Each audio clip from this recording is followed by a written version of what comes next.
Welcome to the Headley Highlight Show's Royal Corner. This week in the Royal Corner, Meghan, Duchess of Sussex's As Ever wine sells out in under an hour. King Charles the Bitter places the Sussexes firmly in his funeral plan, but not in any plans to speak to them while he has breath. We also have in the Headley Highlight Show's Royal Corner, King Charles the Greedy Gravelicious King awaits a pay rise of £60 million, while the rest of his realm languishes in a cost of living crisis. We also have the green-eyed king in waiting not publishing his income tax returns and calling them a private matter.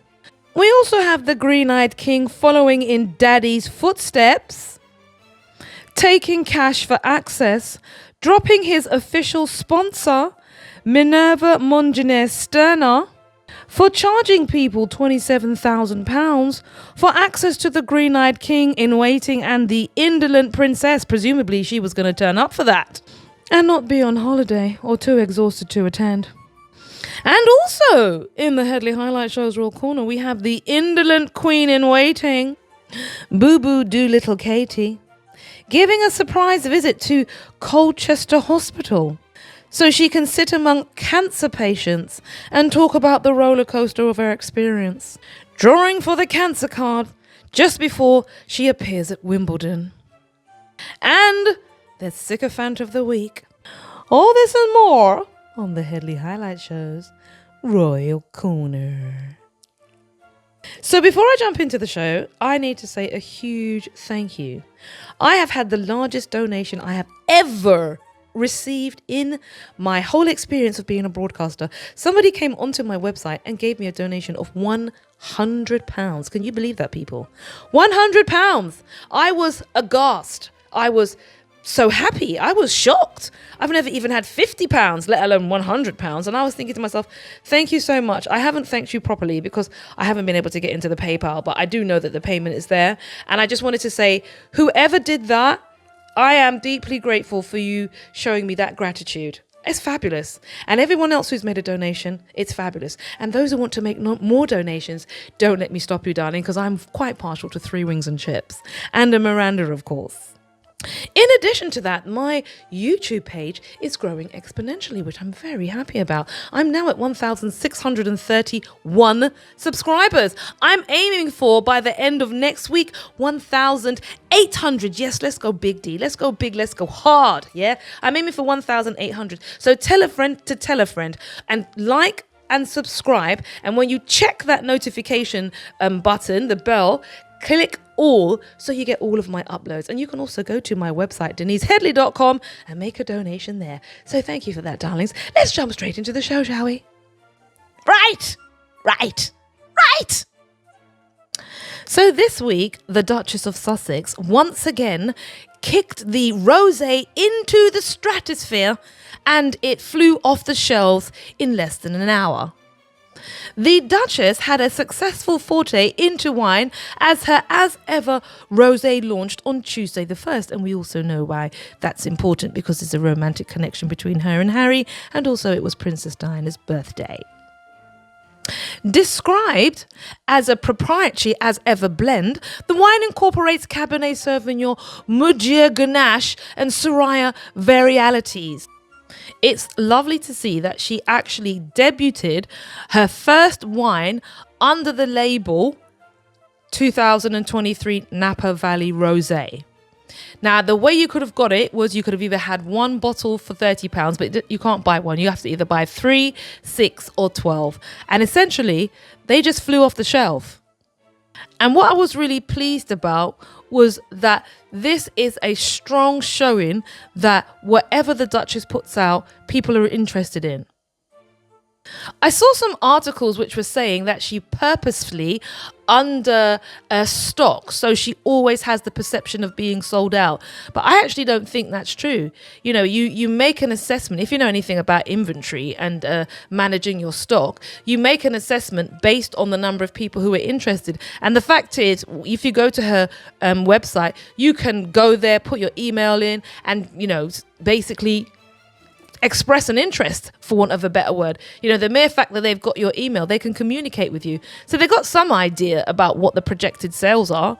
So I just thought it was an unfair assessment to say that she purposefully was trying to understock her products, when in fact I think the opposite was true.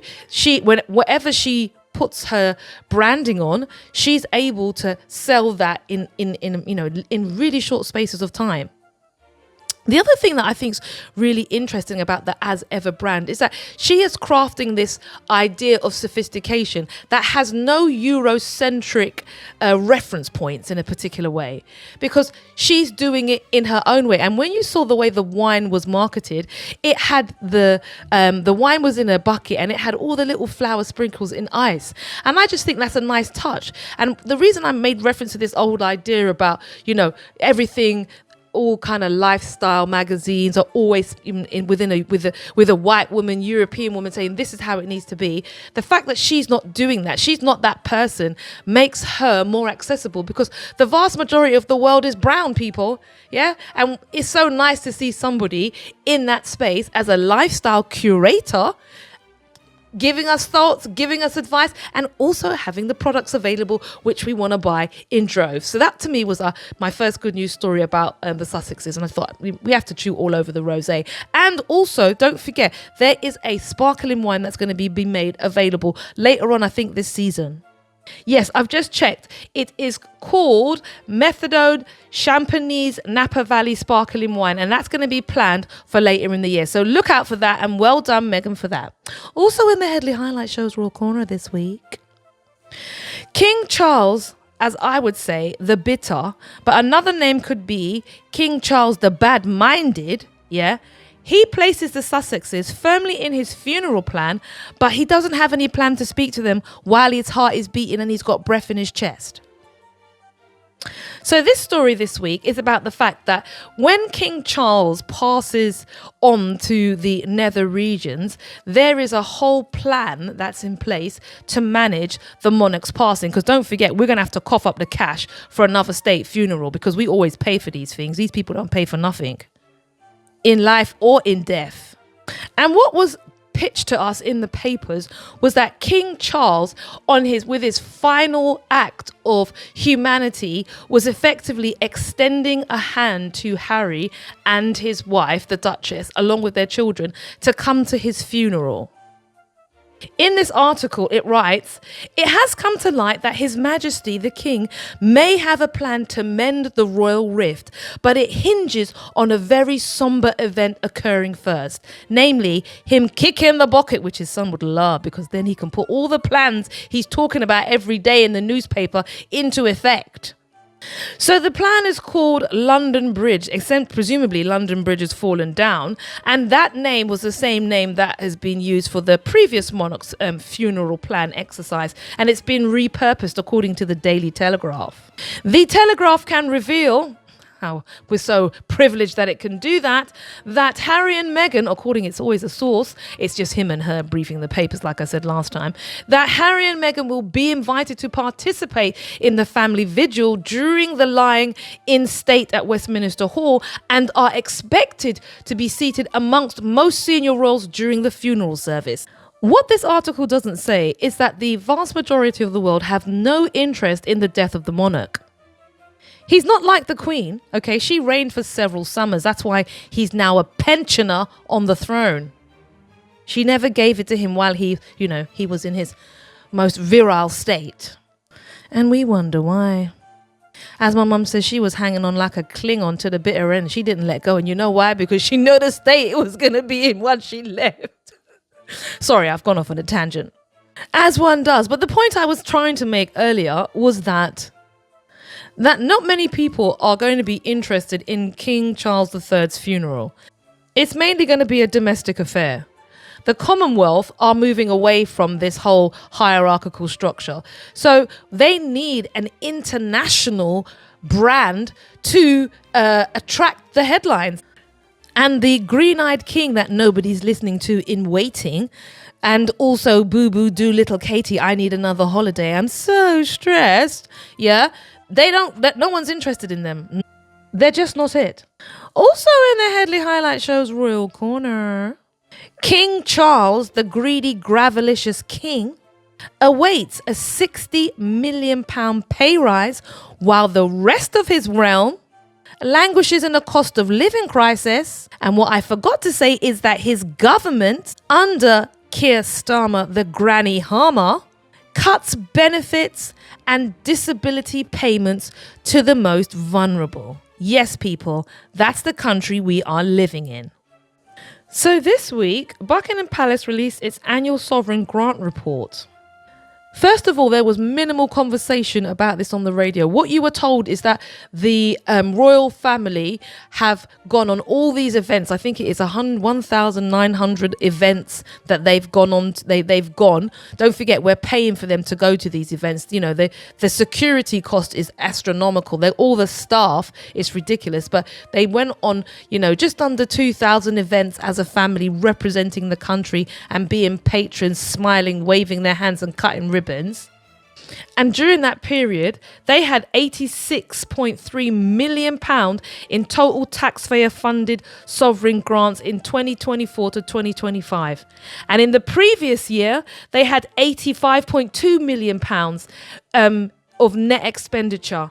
And what I don't understand is why we as a country never ask ourselves if our government is going to cut benefits for pensioners, the winter fuel allowance and PIP, why are we not looking at making a saving with this family?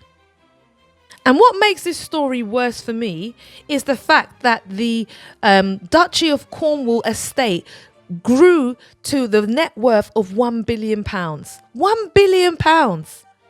The sovereign grant's going to go up by 60 million in 2026 to 2027. They received 53% more income from record offshore wind farms and profits. And you want to talk to us about homelessness. You want to lecture people about the environment. And you're sitting on a massive asset base which you do not share with the public, and we pay for everything that you do. And you know what else riled me up about this story is that the green-eyed king in waiting does not want to publish his income tax either. According to him, it's a private matter. Under the agreement, the green-eyed king in waiting pays tax on profits for the Duchy of Cornwall, but only after subtracting expenses to fund public offices. There is no outline cost, and it's impossible to know just how much of this income is written off as legitimate expenses and what it gets spent on. Their finances are shrouded in fog, and we're just expected to accept that they are there for the nation's good, which clearly they are not. They are only there for their own personal aggrandizement and also to just live off the public in the way that they do. And we're just fed up of it.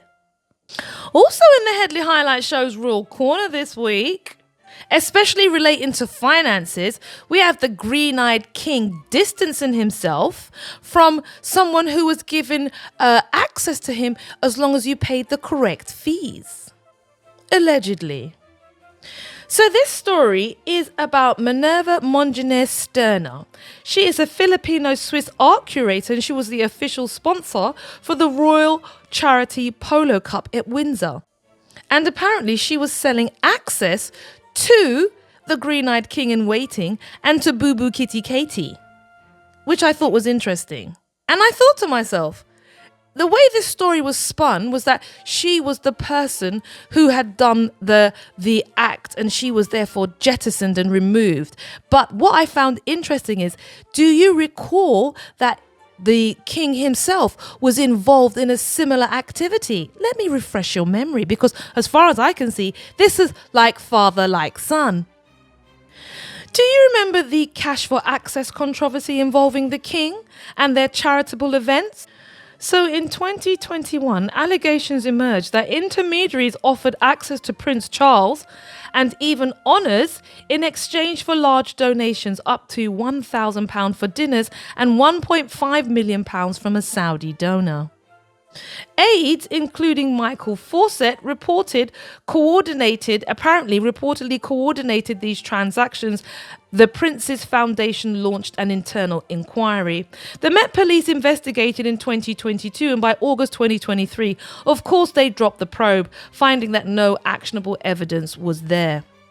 So while this is not the same thing, I think it's a very similar activity, and it seems a little strange to me that the suggestion would be made that the prince in waiting, the green-eyed, gravelicious, greedy king-to-be, had no knowledge of it. According to the newspaper, the audiences were targeting wealthy individuals in a small world luxury concierge network. And the green-eyed king said he did not condone the scheme, and he was, of course, unaware of it. But we're fully aware of how many people in his family have always got their hands out taking money from individuals, Sarah Ferguson, Jeffrey Epstein. So this was not a surprise. And I felt that the Prince William had a few scandals surrounding him this week, because again this week he got some bad press. Have you noticed they're getting a little bit of bad press these days? That Rihanna Mills, previously a recipient of Sycophant of the Week, wrote an article in Sky News saying that the Prince is often talking about things that nobody is interested in or nobody's really paying much attention to, especially as it comes from him. She didn't actually say all of that, but that's kind of basically the argument. She said, oh, he's talking about environmental issues and he always keeps banging on about it, but essentially he's not saying anything new. And the reason is because it's all performative, okay? This is about a PR exercise so that the grift can maintain itself for more generations to come. Oh yes, the final story I want to bring to you about the Green-Eyed King is about them caving under a little bit of pressure in relation to their finances. And this article I'm going to bring to you is once again by Rihanna Mills, Sycophant of the Week in previous weeks. She says Prince William's Duchy of Cornwall to allow some charities to use buildings rent-free after the backlash.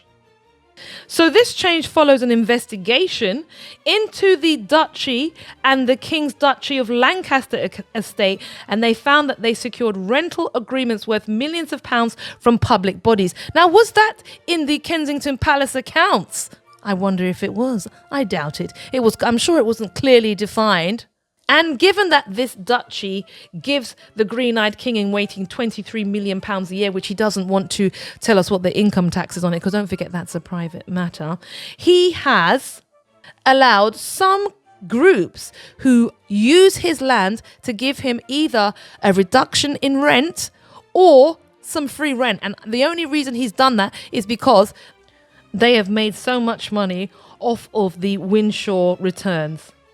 Bill Wax, according to this article, who is the Duchy's new private secretary, noted it would be remiss not to address the media scrutiny the Duchy had experienced in the past year. And he continues, we used these challenges as an opportunity to stop and reflect.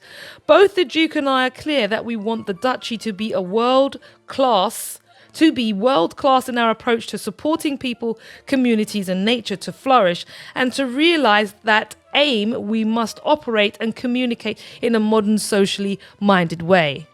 What a load of drivel. The fact is, the Green-Eyed King in Waiting's homeless project has actually housed one person. One person, you check it out. They've housed one person in Aberdeen. They're always in the process of delivering something. And there's no tangible outcomes. These are performative exercising in PR washing, trying to make the king, the in waiting, something that everybody wants to coalesce around. And let's face it, he didn't have much of a career before Harry and Meghan left for America. What was he doing before then? Him and Boo Boo Kitty, they weren't doing anything. But now the spotlight's on them because they've left, and the spotlight's on them more because Harry and Meghan are a success and not at the public expense. Also in the Headley Highlight Show's Raw Corner, we have Sycophant of the Week. And it would be remiss of me, darling, not to have it this week. Enter in stage left, previous winner of Sycophant of the Week, Hannah Furness, along with her colleague, India McTaggart, royal correspondents for The Telegraph. Do come and take a seat, Hannah. Do sit down next to India, darling. You are this week's Sycophant contenders of the week. So, the reason that these two have been nominated for Sycophants of the Week is because of their article that they wrote about Catherine's treatment being very scary and daunting when she visited a hospital in Colchester. So Boo Boo Kitty Katie dodged Ascot, yeah. Then she got some bad press and suddenly she's re-emerged in a cosplay outfit that the Duchess wore because that she wore that shirt in 2018, I think it was. And the similar type of look with the rolled up sleeves, ready to go, pictured in nature, planting flowers and talking about her cancer treatment and her roller coaster journey back to recovery. The duo of sycophants write, the Princess of Wales has spoken of the pressure of putting on a brave face through cancer treatment and recovery, where everybody expects you to be better, go, but that's just not the case at all.